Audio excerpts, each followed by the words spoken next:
¿Qué tal? Hola, hola Pedro, ¿cómo estás? A ver, primera Muy bien, cuestión. muchas gracias. La pastora Milagros Jáuregui de Aguayo, a quien tú aprecias mucho y sigues bastante, eh, en el mes del orgullo ha sacado esta cosa, si me preguntan,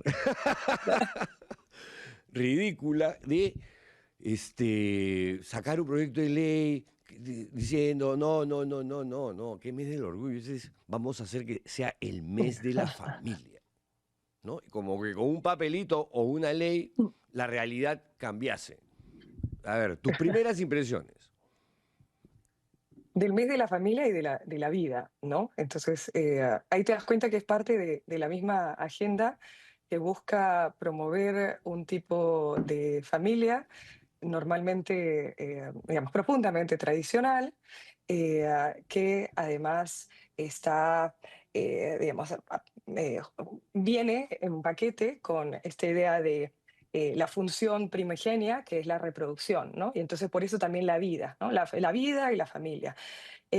Bueno, es parte de una serie de iniciativas que la congresista ha venido implementando, que junto a la restricción de los abortos terapéuticos, de la eliminación de la educación sexual integral, de la eliminación de todo lo que significa la igualdad de género, la prohibición, ¿no? Como de este proyecto perdón, absurdo de los baños para que puedan ser utilizados por las personas trans, ¿no? O sea, tú ves ahí que hay un patrón mucho más amplio que tiene que ver con una idea profundamente retrógrada, obsoleta, de lo que significa, digamos, la vida, la función de los seres humanos de reproducción, y sobre todo un intento de querer homogeneizar, ¿no? La diversidad de los seres humanos, ¿no? La diversidad sexual, de género, y de desconocer también las profundas desigualdades que existen entre las personas precisamente por razón del género, por la sexualidad que ejercen, distinta a una normal, ¿no? O como se le llama, como heterosexual, ¿no? Heteronormativa, es el concepto, para querer, digamos, eso, eliminar cualquier forma de diversidad, ¿no? Entonces yo lo veo más como eso, como un componente que se añade a esos esfuerzos titánicos de querer hacer del Perú una suerte de Gilead, de Ujú. regresar a la caverna, ¿no? Y de querer, a como dé lugar, forzar ese molde, ¿no? De las familias, de las personas, a esas expectativas de hombre tradicional, esa masculinidad, em, digamos, productora, ¿no? Férrea, del ser varón, lo mismo con las mujeres, ¿no? Y eso, reducir todo a un binarismo, ¿no?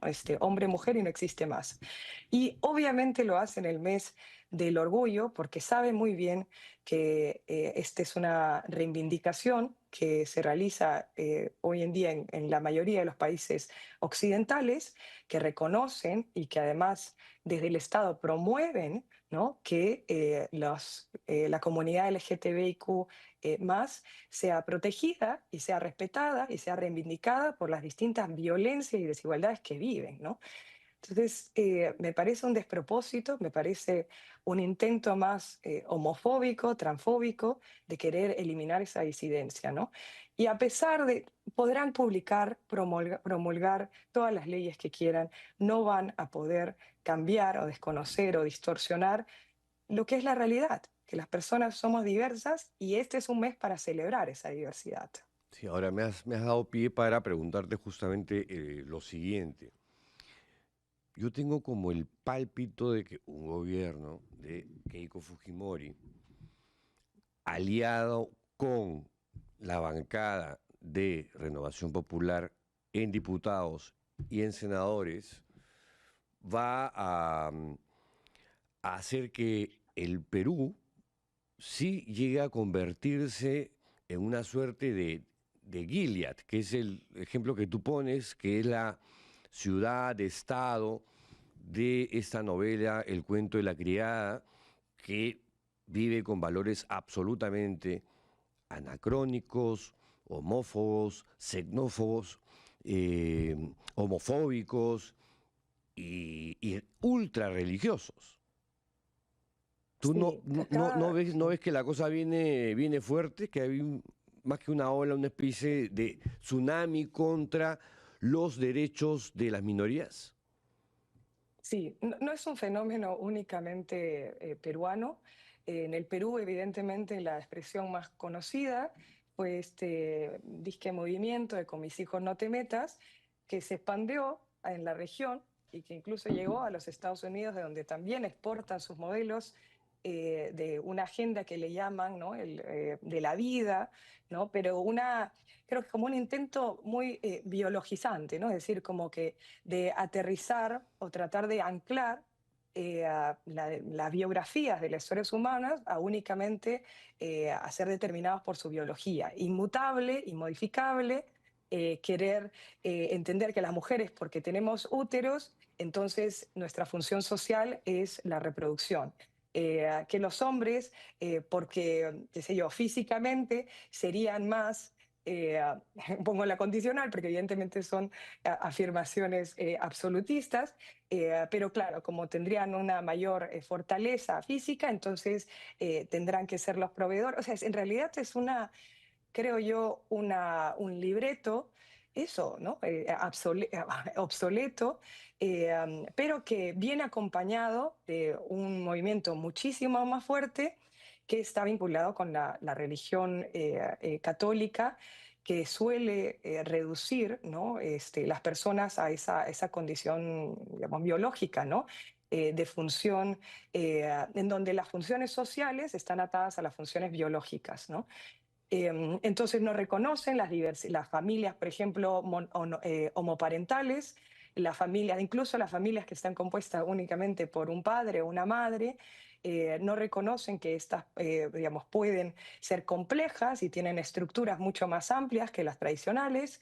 No reconocen incluso que la familia pueda no querer reproducirse, ¿no?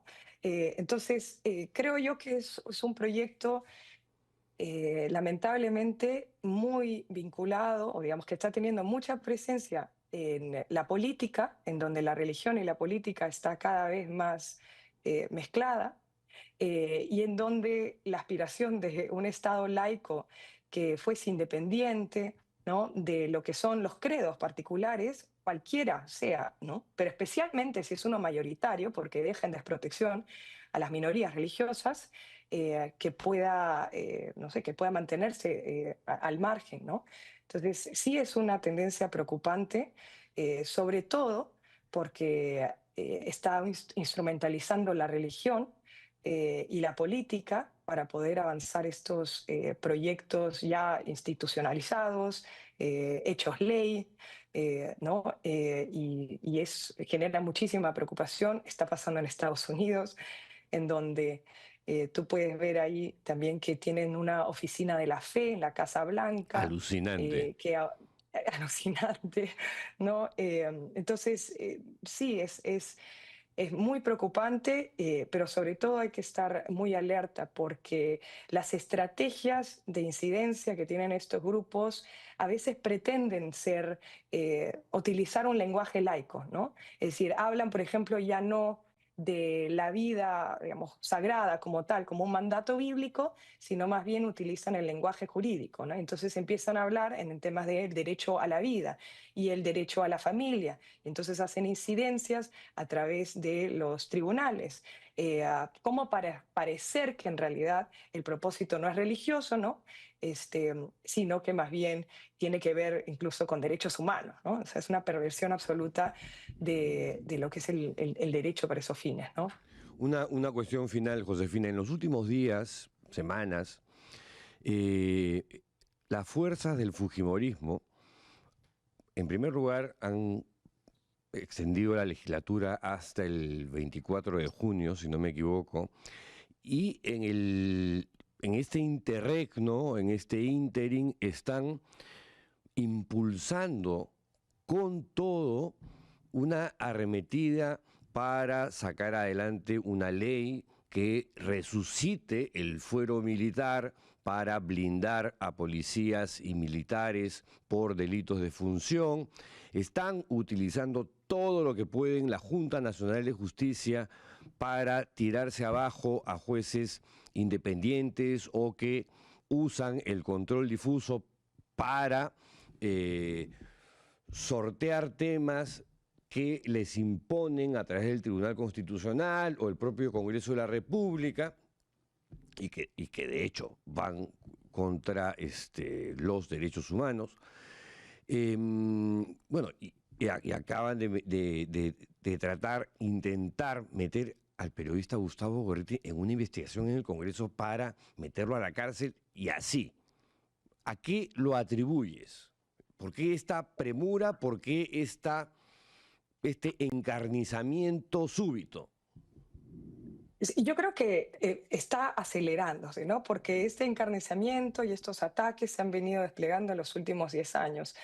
En el contexto de las elecciones, muchos advertimos que la democracia está en estado de coma y que si Keiko ganaba las elecciones, posiblemente iba a ser el último espacio, digamos, que quedaba, ¿no? Para hacer contrapeso a lo que viene siendo como una infraestructura, ¿no? Una arquitectura ya digamos, el pacto mafioso que ha concentrado el poder en el Tribunal Constitucional, en la Junta Nacional de Justicia, en la Contraloría, en la Defensoría del Pueblo, que viene emitiendo leyes que amenazan la sociedad civil organizada, que emiten leyes también para amenazar la independencia judicial. Y lamentablemente lo que parece indicar es que una vez que llegue Keiko al poder, ¿no? Terminará de concentrar ese poder. Hay muchas alertas que se vienen dando a nivel internacional que obligan a repensar las nuevas autocracias. Las autocracias ya no llegan con tanques, llegan con un equipo de abogados que están, digamos, dispuestos a querer desmontar el Estado de Derecho desde adentro. Los autócratas llegan a las elecciones llegan al poder a través de las elecciones y una vez que ingresan en el aparato estatal, se dedican a contrarrestar y a debilitar los contrapoderes, es decir, todas las instituciones que vendrían a ser el contrapeso al poder ejecutivo, al poder legislativo. Entonces lo que vemos hoy es que pareciera que los únicos espacios poquito de contención son los jueces, ¿no? Y son precisamente los jueces los que están siendo objeto de ataques, no solo con leyes que los obligan a tener que fallar de una manera absolutamente contraria a la Constitución o a los tratados internacionales. Póngase las leyes de amnistía, las leyes de impunidad.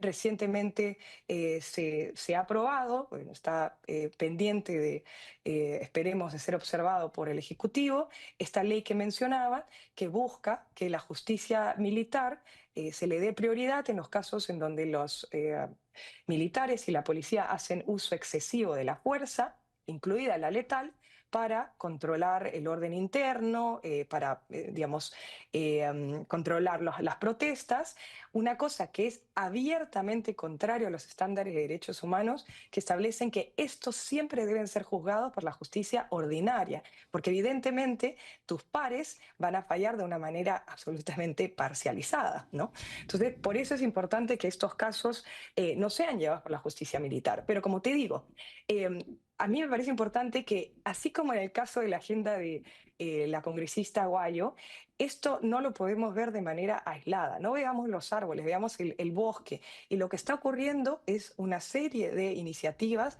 que buscan amedrentar,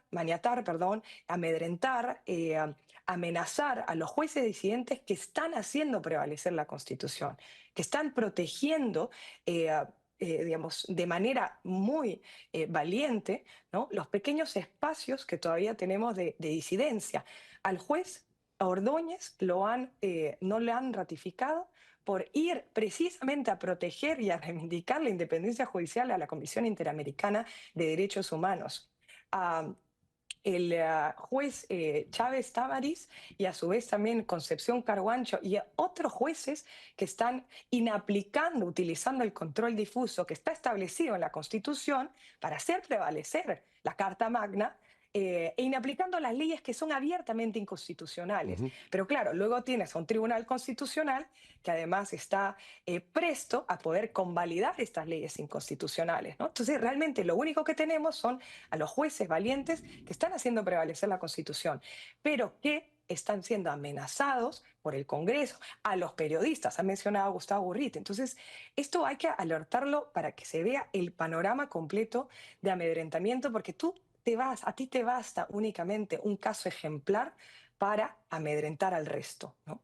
Y eso es lo que está ocurriendo con jueces independientes a los que se les está no ratificando, sancionando con una junta tomada que utiliza el control disciplinario, que es una herramienta legítima para garantizar la integridad de la magistratura, pero que le está utilizando para vengarse, que es en buena cuenta la descripción de lo que es la forma de hacer política del fujimorismo. Vengarse de los opositores, ver a tus disidentes como adversarios a los que quieres eliminar. Y eso lo estamos viendo en todos los estratos del aparato estatal hoy. Bueno, Josefina, te agradezco como siempre por tu tiempo, por lo que has dicho, porque sí es súper importante estar con las antenitas alertas de todas estas cosas que están ocurriendo ante nuestros ojos, pero para variar no reaccionamos y yo sí creo que viene una marea totalitaria si es que la ciudadanía, los sectores de la sociedad civil, del periodismo independiente, no reaccionan. Gracias Sobre todo el nuevamente. independiente. Sí, sí, sí, sí. Que es bien difícil mantener eso en tiempos Exacto. recios. Gracias, Josefina, por tu tiempo. Muchas gracias a ti, Pedro. Un abrazo. Fue Josefina Miro Quesada,